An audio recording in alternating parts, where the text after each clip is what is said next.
Welcome back, guys. So today is the big day. We are going to install 2 ground rods and then we're firing the system up. Yeah, so we'll do a good startup, program a few things, we'll go over all that stuff, and then we're gonna go over the cost of the entire system. Yep, so that's it. We're ready to rock and roll. I'm super excited about this.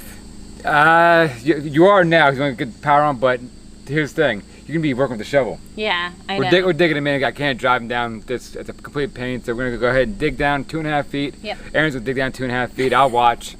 And we'll throw the ground rods in, bury them, and then we're firing this bad boy up. It's worth it, and I am going to have an ice cream sundae tonight, so it's all good. Says who? Says me in my belly. All right, Then hit ready? some live. Yep, let's go.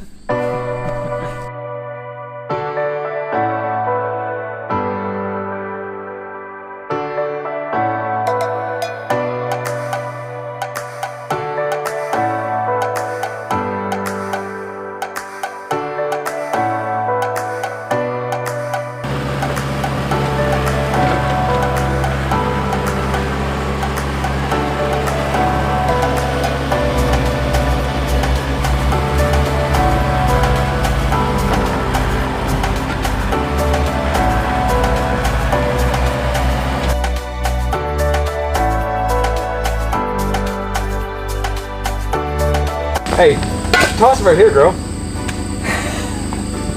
You know, the obvious ain't so obvious sometimes. Hey, Mom. Instead of launch it like over your head that way, just toss it right there. Thanks, boss. You're welcome. When you're done, I'll see you in my office.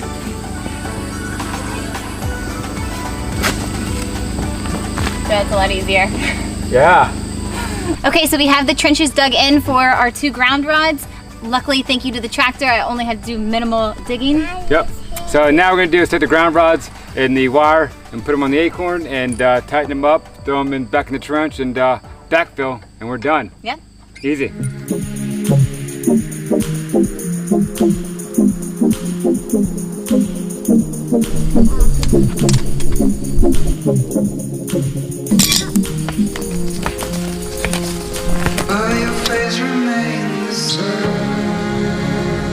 Sorrows will be done when we finally sober. They'll be gone. Trees will burn, the lights will melt. But your face remains the same. But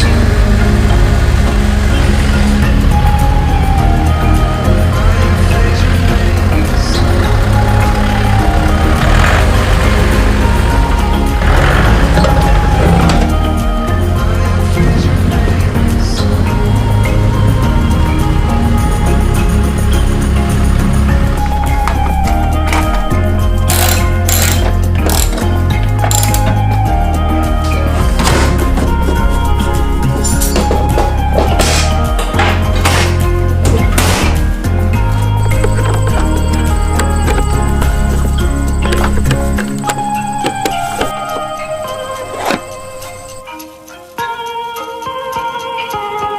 Alright guys, so we turned everything on. We started out outside, turned disconnect on. We got power coming to the charge controller, and then we went here.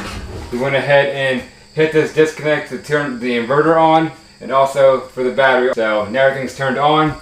You see, I'll go see that the green light saying it's charging. We have a few events coming up. What a pretty much event is either a bunch of warnings. What it is, it says F.48.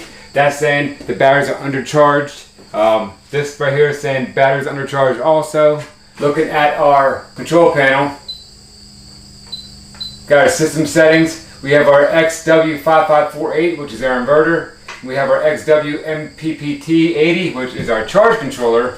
And we have our battery monitor, which is our battery monitor to my right. Let's start off with the XW5548. Going down, going to the settings. Right there, we clicked battery type with lithium ion. The capacity is 464 amp hours. Charge rate, we did 100%. We did 3-stage cycle for float. And that's what we did on that one. So the low battery cutout. So if this battery drops below 44 volts, the inverter will stop inverting power and stop sending out AC power. I think I can change it, but I'm going to probably call and ask the manufacturer if I can drop it down below. I know it says I can change it, but I want to see what they recommend if I can or not. So now let's go back up to our XW-MPPT80 charge controller. Hit that. Same thing. This didn't give us a spot for lithium ion, but it says if you are using lithium ion batteries off of this charge controller, you gotta select custom, so we select custom. If you look at it, you can do AGM, gel type, or flooded, or custom. We're custom lithium ion. Battery capacity is 464 amp hours. Everything's all the same. We just went over in the last set of settings. Now let's go look at our faults and see what we have. So we have a warning list. Let's check out the warning list. For the inverter, let's check that out. It says DC under voltage. We're aware of that. We're charging batteries now. I believe once it gets above 44 volts, that fault will go away. Now let's go to our charge controller. Output UV warning. Look at that. Look at the owner's manual. It talks about if the battery bank drops below 40 volts, that event will pop up. Once it gets back above 42 volts, it goes away. And that's pretty much it. That's as far as we got on this so far. We're letting these things charge. So now let's go ahead and go over the cost of the entire system. Okay, so real quick, before we jump into the cost of each of the components, we thought we would go over a couple of reasons why we decided that solar was a good choice for us. Do you want to start? Yeah, a big thing for us is not being reliant on a power company. To bring us power, we got to pay them a monthly fee. So it's like a big self-reliance thing. We have solar installed. We don't give an easement to the power company to come into our property and do what they need to do. And so we just cut that out and went solar. Another reason why was the cost to actually get electricity up here, because we did want to, weigh our options, and we were right that it was going to be very expensive for them to run it up here. It was going to cost $15,000 just to get the power up here. That didn't include the trenching that we would have to do ourselves, and the pipe and setting all the boxes, doing all that stuff. I mean, the first 1,000 feet are free, then I think the next 1,300 feet would be on our dime, and that's for the cable and I guess all the labor, but not counting the labor to install the pipe for them to pull the wire through. So $15,000 plus that, I mean, yes, it's no brainer. And then it was going to result in a monthly bill.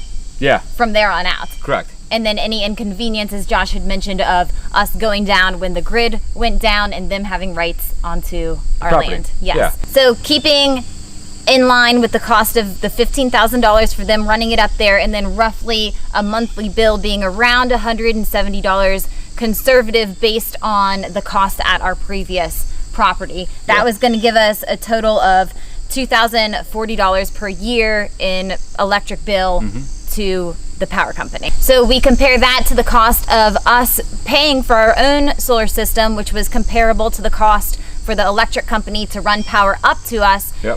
Plus we will be getting a tax credit. It's like a 30% tax credit at the end of the year. I'm not sure if it's still enacted for 2020, but I know from last year, or for this year when we bought it, it's still good. I believe this is the last year. It's a 30% tax credit. So yes, so for us that was going to be around $4,500 that we will eventually get back. Yep. So if we put all of those numbers together, then our system is going to end up having paid for itself, you could say, in about 5 years' time. Yeah, with monthly bills and then that tax credit and everything adds up, yeah, it's about 5 years? Yes. 5 years and it's paid for itself. So I mean, it's a no-brainer on my end, and you agree? Yes. So. And we will have to update or replace things here and there, like the batteries after, a certain amount of time. However, in the end, it's still beneficial to us to have gone with solar in the long run, financially and peace of mind wise. Yeah. Okay, so now that that is out of the way, let's go ahead and get into the breakdown of the cost of the actual components themselves. Let's start with... It's written down, so we're looking at paper right now, so... We have it all written down for you guys. Memorize all that. We did round the numbers up, so we're not giving you like the little bits of change here and there, but we'll start with the major components. Yes. Okay. We got 12 hand-mount solar panels. Each of those panels are 385 watts, and each panel is about 48 volts. So they're $228 each for a grand total of $2,743 for all 12 panels. The combiner box, $95. And that combiner box is where the solar panels wire up and go in, and then goes from the combiner box, goes back out into our inverter. That's the combiner box. The inverter is what takes the DC power and turns into AC power. That guy cost $2,655. The power distribution panel was $595. And that's what bolts underneath the inverter. So that's where all the wires come into and land on the breakers and all that good stuff. That's what that is. The control panel, $210. $210, that's that little push buttons, one-stop controls for the entire system. The battery monitoring system, $360 for that. That just monitors the batteries to show what state your batteries are in, how much is being used, what's being charged, how much voltage you got, the whole nine. The Connex ComBox communication device was $189. And that's what pretty much lets us monitor everything via the phone or computer. The charge controller, $1,195. That's where the DC power comes in and helps charge the batteries and makes it all work efficiently and properly, the whole nine. So all the miscellaneous parts and pieces, like the wire that goes from the panels to the combiner box, the lightning arrestor, all the miscellaneous breakers, fuses, all that small stuff, that was a grand total of $535. Now let's get to the stanchion. That's what all of our solar panels sit on. We got everything from the solar store except for the pipe. All the parts and pieces that, I guess, coupling everything together and all the bracing to put the panels on, that grand total for that from the solar store was $912. So the pipe that did not come from there, we had to source it out separately. We got a few prices everywhere, and the prices range from $980 to $1,400. So we went with the lowest guy, obviously, and paid $980 for 120 feet of 3-inch steel pipe. So the shipping cost for everything that we got from the solar company totaled to be $570. They do give you the option to get a discount if you pay with certified check or if you wire them the money. You do not get the discount if you pay with Debit card or credit card, whatever have you. Right. So we went ahead, we wired them money, and our discount resulted in $197. $197. I'm sorry, $197 being taken off of our total. Which, kind of real quick, let me jump to the questions about, are we sponsored or affiliated with them at all? No, we are not sponsored. We're not affiliated. You can thank us later for the free advertising. Yeah.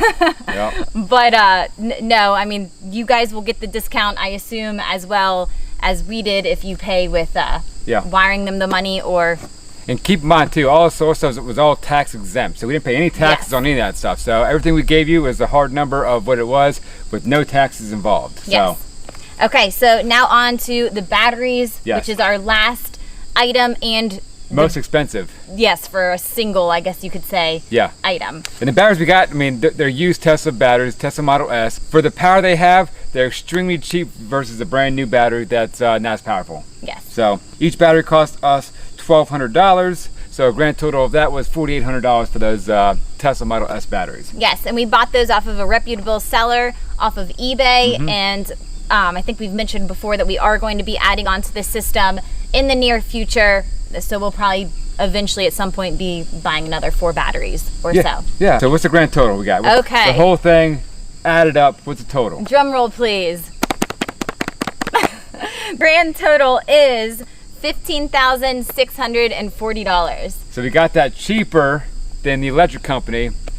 Running that electric up here would have been about $15,000, as we said, not including the cost to rent equipment, buy the pipe, and then the time and effort spent to actually dig it in all of ourselves, and then be left with a monthly bill from there on out. Yes, but also keep in mind, we didn't calculate all our pipe coming this way and wire and all that good stuff. That's just, we gave you all the major solar components and the batteries, and that's pretty much it. Yes. We didn't talk about the pipe getting here and the wire, which wasn't that much money. It wasn't, plus that's going to vary depending. I mean, we had quite a distance that we were running. 400 feet. Some people put them on their roof or they have it like right next to their house, so that's going to vary. Yes. Also, just as a note, we're not telling you guys to go run out and get solar or saying that that's the best thing for you. We're just kind of explaining why it made sense for us. If you are right next to, you know, the source, then it's probably not going to make sense for you to run out and get solar. However, you know, there's also a lot of different reasons, as we had mentioned. It's not just financial, it's the independence and the peace of mind and just not having, you know, a company knocking on your door every month for that power bill. Yeah, exactly right. All right, guys, so shall we head inside and see how our charge is doing on our batteries? Yeah, so the sun's shining, so let's see what we got going on. All right. Do it. Do it. Do it. Yes! Yes! Got power. So we have full-time power now. This is a huge milestone for us and something that we have dreamed about and worked towards for a really long time now. Just, you know, putting our money towards a bigger picture rather than spending it on little things like, you know, Starbucks coffees or even going without cell phones for several years there, no cable TV, all that kind of stuff. Just those little things really added up and we were able to put it into savings and, you know, save up for something that was really important to us and really mattered. So I'm excited. Yeah, so now we got full-time power. So our next step is getting that powerhouse turned to a well house on top of it. So we have running water hopefully next weekend. Full-time running water. Yes, I'm so excited. Turn that hose bib, got water going to our camper. Yes, we are one step closer to a really nice shower. Yeah, can't wait. I know. All right, guys, thanks so much for watching. We hope you enjoyed this video and we'll see you next time. Yep, see ya. Today everybody's Crib Sunday? Now.